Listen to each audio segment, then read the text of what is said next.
everybody, welcome back to my channel, and today we're going to talk about the musical Jesus Christ Superstar that was just on NBC. I have to say, I loved it. This is probably going to be one of my most enthusiastic reviews. Let me just say,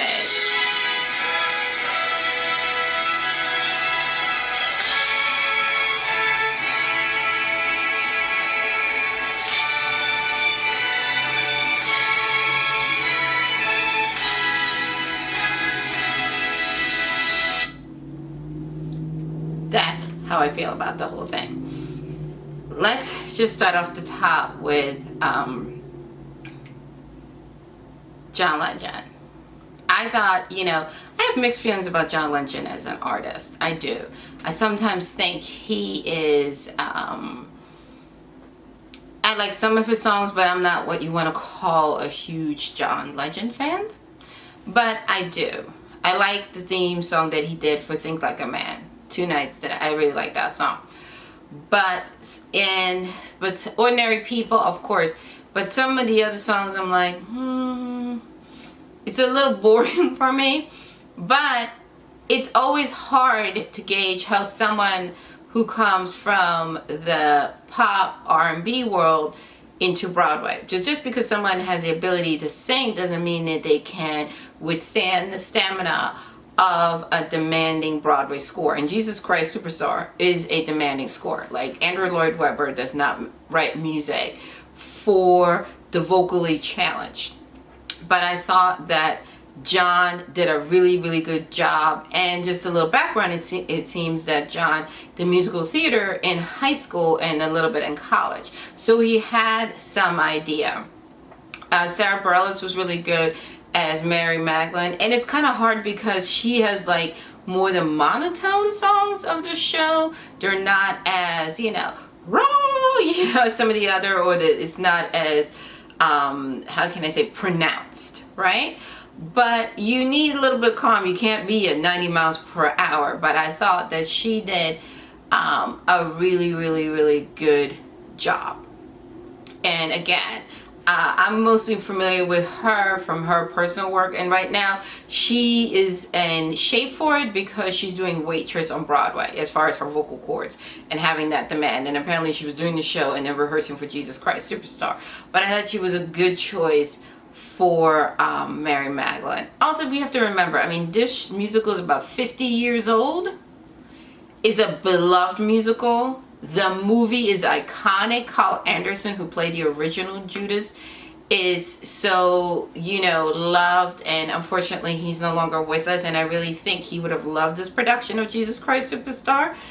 And when you try to do something that people grew up on, people love, people know the words, and then you're doing an interpretation or reinterpretation of it, it can sometimes be a little challenging. But I thought what they did was good. They kept the essence of the show. They changed some lyrics.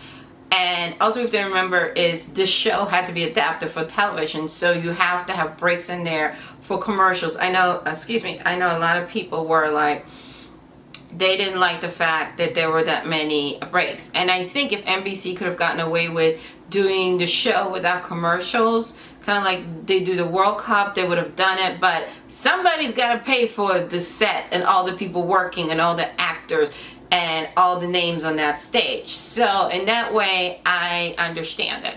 And people have to also keep in mind that if you want to have these types of productions, again, somebody's got to pay for that, and that's where the commercials come in.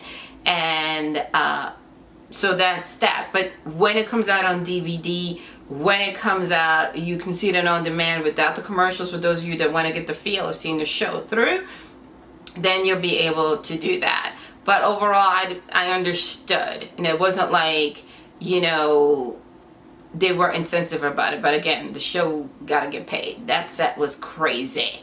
And all those musicians and everybody's in the union. So you can't pay nobody no $2. But I thought it was great. Continue on with the cast. The other thing that I loved is they went and got a big name for Jesus. They went and got another big name for Mary Magdalene. But the rest of the stars came from the Broadway community. Can we talk about how awesome Norman Lewis is? I love a good baritone, me personally.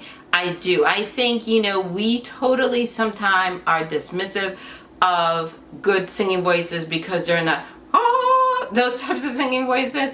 And Norman Lewis is a Broadway veteran. He was the first Black Phantom, and he's worked with Andrew Lloyd Webber before, but when he came out there and those silver cornrows, can we talk about that?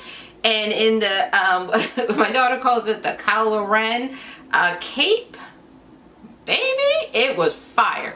And he hit you with that tone, and you could tell he's used to moving on stage. But his little subtleties, how he grabbed the coat, you know what I mean? So that it wouldn't be, how he grabbed the coat so that it sweeps across the floor. It's not awkward, right? And never left character. Jin Ha is another one of those. He was in Hamilton as well as in M. Butterfly. Beautiful voice. And just Jason Tam, who played Peter, he was in the he was just in Chorus Line. He played Paul in Chorus Line. So you have people whose resumes, you may not know these names if you are not a theater buff, but these folks have resumes and they have years of experience. And within the chorus itself were tons of Broadway veterans, right?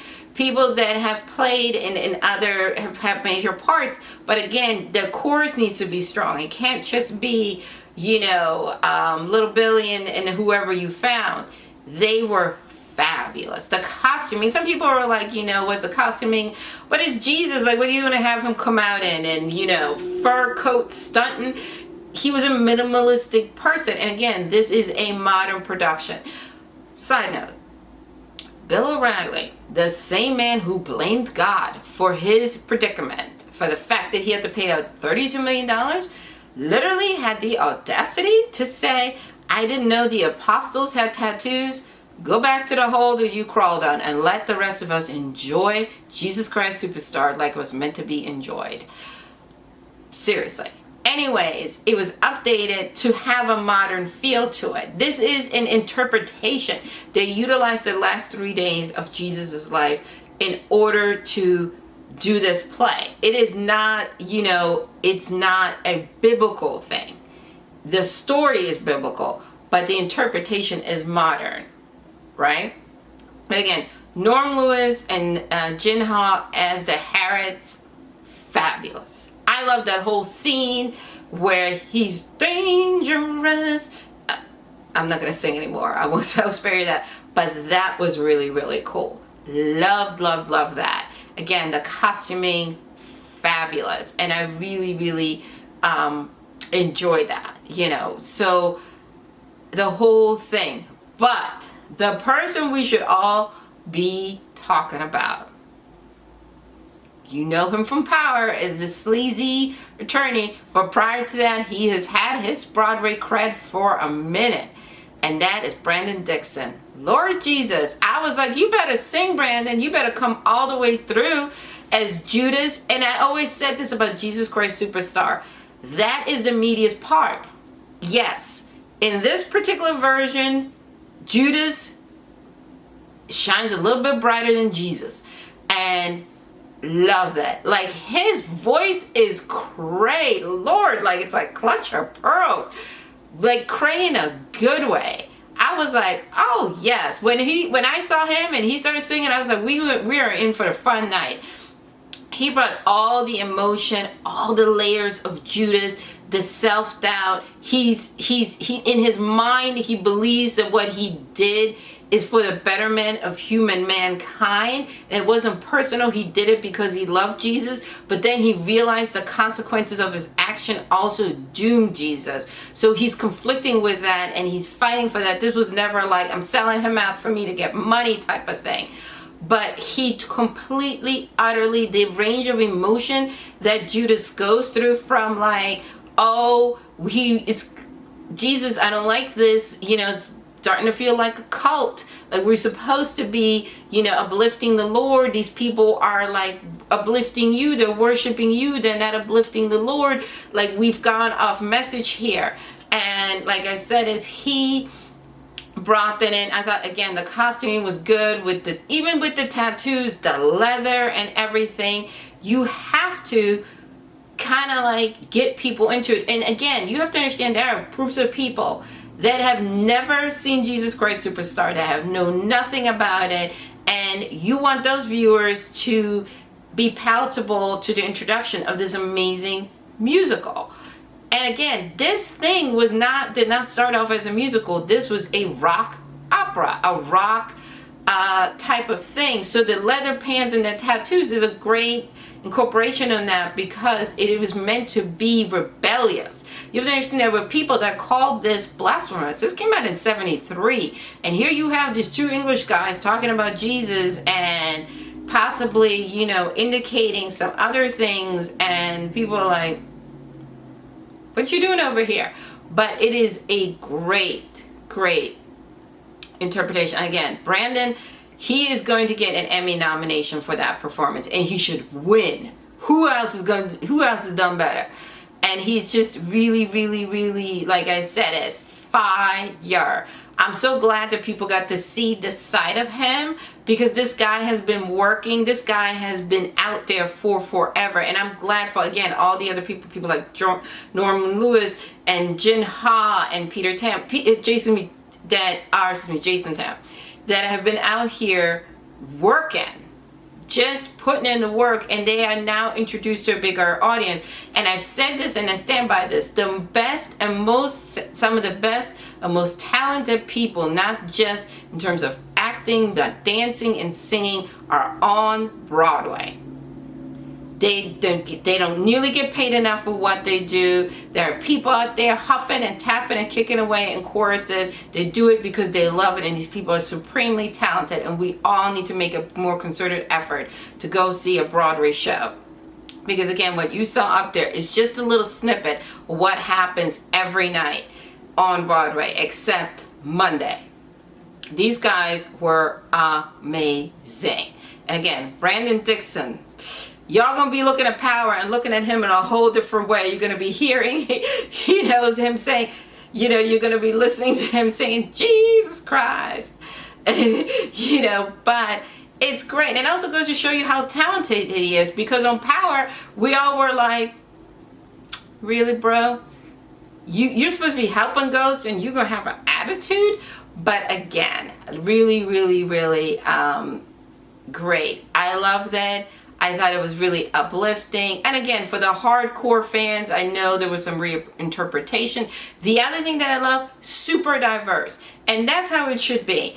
The people that were up there, like I said, is people of color, Asian, Hawaiian backgrounds, all of that. You didn't focus on their color because they're all talented. They just happen to be a different ethnicity than what you may think of. And also you have to understand is the original cast was super diverse. It wasn't like a ton of white guys running up there. So they just took that and ran with it. And it's great that Andrew Lloyd Webber is still alive and well. And he just recently had a birthday. He turned 70. And to be able, and Tim Rice and all those folks who the original creators are still here to be able to give their input into their feedback. It was beautifully directed, and like I said, the set was really cool. I thought Alice Cooper as Herod was fun too, and it almost felt like Alice was just being like, he had the suit already, like when they said, would you like to play King Herod? He said, yes, I will. I'll be bringing my own suit. And that's such a funny but crucial part. And again, he was really good. They could take the show right now, put it on Broadway, and it would sell out. That's how good it is. And again, a lot of Hamilton vets, a lot of other people that were in these various different shows on that stage. And it was really great to see. If you haven't seen it, go see it on demand. When the DVD goes out, come and buy it. Go listen to the soundtrack. it is still a very viable soundtrack. And Brandon Dixon, you deserve all of the awards. And again, all you Power fans are probably going, I had no idea he could sing like that.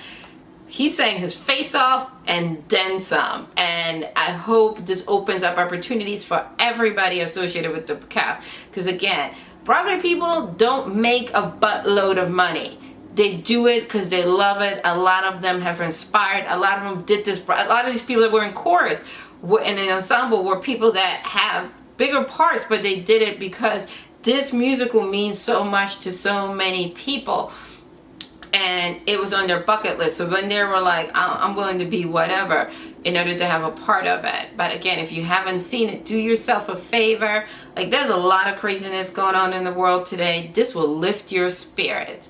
As always, you know how we do on this channel. Let me know what you thought. Obviously, you can hear and feel my enthusiasm. What you thought about Jesus Christ Superstar. Let me know. Did you give it a thumbs up? Did you give it a thumbs down? Or were you like in the middle? As always, make sure that you subscribe to our channel. Check out our other interviews. We have lots of great stuff planned for the summer.